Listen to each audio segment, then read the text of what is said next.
வணக்கம் மச்சி, எல்லாரும் எப்படி இருக்கீங்க? நான் சூப்பராக இருக்கேங்க. ஸோ இன்றைக்கி வீடியோவில் ஒரு இம்பார்ட்டண்ட்டான விஷயம் உங்கள் கூட நான் ஷேர் பண்ண போகிறேன். யூடியூப்பில் நம்ம வந்துட்டு ஒரு வீடியோவை அப்லோட் பண்ணிடுவோங்க. அப்லோட் பண்ணதுக்கப்புறம் அதில் வந்துட்டு ஒரு டெக்ஸ்ட்டை ஆட் பண்ணுற மாதிரி நமக்கு சிச்சுவேஷன் வரும்.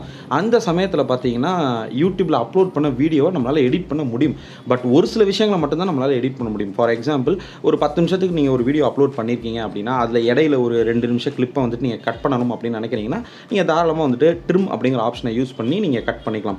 அப்படி இல்லை, ஏதாவது காமிக்கக்கூடாத விஷயத்தை வந்துட்டு நீங்கள் அந்த வீடியோவில் காமிச்சிட்டிங்க, அதை வந்துட்டு பிளர் பண்ணணும் அப்படின்னா அதுக்கான ஆப்ஷனும் வந்துட்டு யூடியூப் எடிட்டர் பேஜ்லேயே வந்துட்டு இருக்குது. ஸோ இந்த ஆப்ஷன்ஸ்லாம் உங்களுக்கு எங்கே கிடைக்கும் அப்படின்னா, நீங்கள் பிசி வச்சுருந்தீங்க அப்படின்னா ஜஸ்ட் உங்களோட யூடியூப் வெப்சைட்டை வந்துட்டு ஓப்பன் பண்ணிக்கோங்க. www.youtube.com டைப் பண்ணிங்கன்னா யூடியூப் வெப்சைட் வந்துடும். உங்களோட சேனலை வந்துட்டு லாகின் பண்ணிக்கோங்க. டாப் ரைட் கார்னரில் உங்கள் சேனல் லோகோ இருக்கும், அதை கிளிக் பண்ணிங்கன்னா யூடியூப் ஸ்டூடியோ அப்படின்னு ஒரு ஆப்ஷன் இருக்கும், அதை வந்துட்டு செலக்ட் பண்ணிக்கோங்க. இப்போ பார்த்தீங்கன்னா உங்களோட ஸ்டூடியோ பேஜ், அதாவது கிரியேட்டர் ஸ்டூடியோ பேஜ் வந்துட்டு ஓப்பன் ஆயிடும். இப்போ லெஃப்ட் சைட் பார்த்தீங்கன்னா கண்டென்ட்ஸ் அப்படிங்கிற ஒரு டேப் இருக்கும், அதை கிளிக் பண்ணிங்கன்னா நீங்கள் அப்லோட் பண்ண எல்லா வீடியோஸும் லிஸ்ட் அவுட் ஆயிடும். அதில் எந்த வீடியோ நீங்கள் எடிட் பண்ணணும் அப்படின்னு நினைக்கிறீங்களோ அந்த வீடியோ கிளிக் பண்ணுங்கள். ஒரு பென்சில் ஐக்கான் வரும், அதை கிளிக் பண்ணிக்கோங்க. அதை கிளிக் பண்ணோன்னே லெஃப்ட் சைட் பார்த்தீங்கன்னா நிறைய ஆப்ஷன்ஸ் இருக்கும். அதில் கீழே பார்த்தீங்கன்னா அந்த வீடியோவை எடிட் பண்ணுறதுக்கான ஒரு ஆப்ஷனும் வந்துட்டு இருக்கும். நீங்கள் இதர் ட்ரிம் பண்ணிக்கலாம், இல்லை ஏதாச்சும் ஒரு இடத்த வந்துட்டு பிளர் பண்ணிக்கலாம். இந்த மாதிரியான விஷயங்கள்லாம் வந்துட்டு அங்கே இருக்கும். இதெல்லாம் வந்துட்டு காமன் தான். பட் டெக்ஸ்ட்டு, அந்த டெக்ஸ்ட்டு எப்படி ஆட் பண்ணுறது? ஏதாச்சும் ஒரு விஷயத்தை நம்ம ஆட் பண்ணுவோம். ஃபார் எக்ஸாம்பிள், நீங்கள் வந்துட்டு ஒரு பேரை வந்துட்டு நீங்கள் ஆட் பண்ணணும். அந்த பேரை வந்துட்டு எப்படி அங்கே ஆட் பண்ணுறது? கண்டிப்பாக இந்த ஆப்ஷன் வந்துட்டு யூடியூப்பில் கிடையவே கிடையாது. பட் இதை வந்துட்டு நம்மளால் பண்ண முடியும் இன்னொரு ஆல்டர்னேட் வழியை யூஸ் பண்ணி. அது என்ன அப்படின்னு கேட்டிங்கன்னா, சப்டைட்டில்ஸ். ஆமாங்க, சப்டைட்டில்ஸ் அப்படின்னு ஒரு ஆப்ஷன் இருக்குது யூடியூப்பில்.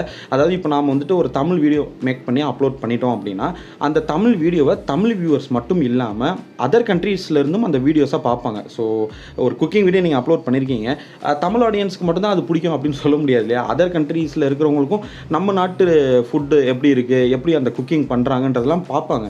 அப்படி பார்க்கும்போது அதில் கீழே நம்ம பேசுகிறது எல்லாத்தையுமே சப்டைட்டில்ஸாக நம்மளால் ஆட் பண்ண முடியும், மேனுவலாகவே ஆட் பண்ண முடியும். அதுவும் நீங்கள் வீடியோ அப்லோட் பண்ணதுக்கு அப்புறம் போயிட்டு நீங்கள் ஆட் பண்ண முடியும். ஸோ அந்த ஆப்ஷனும் வந்துட்டு நான் சொன்ன இந்த எடிட்டர் பேஜில் வந்துட்டு உங்களுக்கு கிடைக்கும். ஸோ இந்த சப்டைட்டில்ஸ் அப்படிங்கிற ஆப்ஷனை யூஸ் பண்ணி எந்த இடத்துல நீங்கள் என்ன விஷயத்தை ஆட் பண்ணணும், டெக்ஸ்ட் ஃபார்மெட்டில் நீங்கள் எதை ஆட் பண்ணணும் அப்படின்னு நினைக்கிறீங்களோ அதை வந்து நீங்கள் தாராளமாக ஆட் பண்ணிக்கலாம். ரொம்ப சின்ன விஷயம் தாங்க, பட் நிறைய பேருக்கு தெரியல. எப்படா அப்லோட் பண்ண வீடியோக்கு டெக்ஸ்ட்டை ஆட் பண்ணுறது அப்படின்னு கன்ஃபியூஸ் ஆகிடுறாங்க. ரொம்ப சிம்பிள், நீங்கள் சப்டைட்டில்ஸ் ஆட் பண்ண முடியும். ஸோ சப்டைட்டில்ஸ் அப்படிங்கிற ஆப்ஷனை யூஸ் பண்ணி நீங்கள் அப்லோட் பண்ண ஒரு வீடியோக்கு டெக்ஸ்ட்டை வந்துட்டு உங்களால் ஆட் பண்ணிக்க முடியும். இதை தவிர்த்து தனியாக டெக்ஸ்ட்டை ஆட் பண்ணுறதுக்குனே யூடியூப்பில் வந்துட்டு எந்த ஒரு ஆப்ஷனும் கிடையாது. முடிஞ்ச வரைக்கும் ஒரு வீடியோ நீங்கள் எடிட் பண்ணி அப்லோட் பண்ணுறதுக்கு முன்னாடி 1க்கு 4 வாட்டி அந்த வீடியோ ப்ளே பண்ணி பார்த்துருங்க. ஏதாவது அதில் நீங்கள் ஆல்டர்னேட் பண்ணணுமா, எடிட் பண்ணணுமா அப்படிங்கிறத அந்த மாதிரி செக் பண்ணிவிட்டு அப்லோட் பண்ணுறது என்னை பொறுத்த வரைக்கும் நல்லது. அதை தாண்டி ஏதாச்சும் ஒரு இஷ்யூ வந்துச்சு, ஏதாச்சும் ஒரு டெக்ஸ்ட்டை நீங்கள் ஆட் பண்ணுற மாதிரி ஒரு சிச்சுவேஷன் வந்துச்சுன்னா நான் சொன்ன இந்த சப்டைட்டில்ஸை யூஸ் பண்ணி டெக்ஸ்ட்டை ஆட் பண்ணிக்கிற ஆப்ஷனை வந்துட்டு நீங்கள் பயன்படுத்திக்கலாம். இப்படி சப்போஸ் உங்களுக்கு சப்டைட்டில்ஸ் எப்படி ஆட் பண்ணணும் அப்படின்னு தெரியல அப்படின்னா கீழே கமெண்ட் பண்ணுங்கள். கண்டிப்பாக அதை பற்றியும் நான் ஒரு வீடியோ மேக் பண்ணுறேன். ஏன்னா இந்த வீடியோவில் அதை நான் சொன்னேன்னா இன்னும் வீடியோ ரொம்ப லென்த்தாக போயிடும். அதனால் மேபி அடுத்த வீடியோ வந்துட்டு நம்ம அதை பற்றி பார்ப்போம். தேவைப்பட்டால் கீழே கமெண்ட் பண்ணுங்கள். அதே மாதிரி உங்களுக்கு வேறு ஏதாவது டவுட் இருந்தாலும் யோசிக்காமல் கீழே இருக்க கமெண்ட் பாக்ஸில் கமெண்ட் பண்ணுங்கள் மச்சீஸ். கண்டிப்பாக நான் ரிப்ளை பண்ணுறேன், ஆர் அதை பற்றி ஒரு வீடியோவும் வந்துட்டு மேக் பண்ணுறேன். ஸோ இந்த வீடியோ உங்களுக்கு யூஸ்ஃபுல்லாக இருந்திருக்கும் அப்படின்னு நினைக்கிறேன். வீடியோ பிடிச்சா லைக்கு, இல்லைனா ஒரு டிஸ்லைக்கு, ஆக மொத்தம் ஏதோ ஒன்று கொடுத்து விட்ருங்க. அண்ட் தயவு செஞ்சு மச்சீஸ் இந்த வீடியோவை முடிஞ்ச வரைக்கும் உங்களோட ஃப்ரெண்ட்ஸ் அண்ட் ஃபேமிலி எல்லாருக்கும் ஷேர் பண்ணுங்கள். எனக்கு இன்னும் கொஞ்சம் மோட்டிவேஷனாக இருக்கும் நிறையா வியூஸ் போகும்போது. ஏன்னா யூடியூப் பற்றி சொல்லிக் கொடுக்கும்போது நமக்கு அந்தளவுக்கு ரீச் கிடைக்கிறது கிடையாது.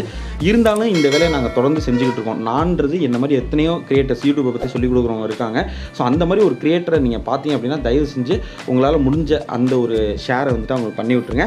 அடுத்த வீடியோ வந்து நான் சந்திக்கிறேன். Till then, bye from Baba. Tata, bye bye.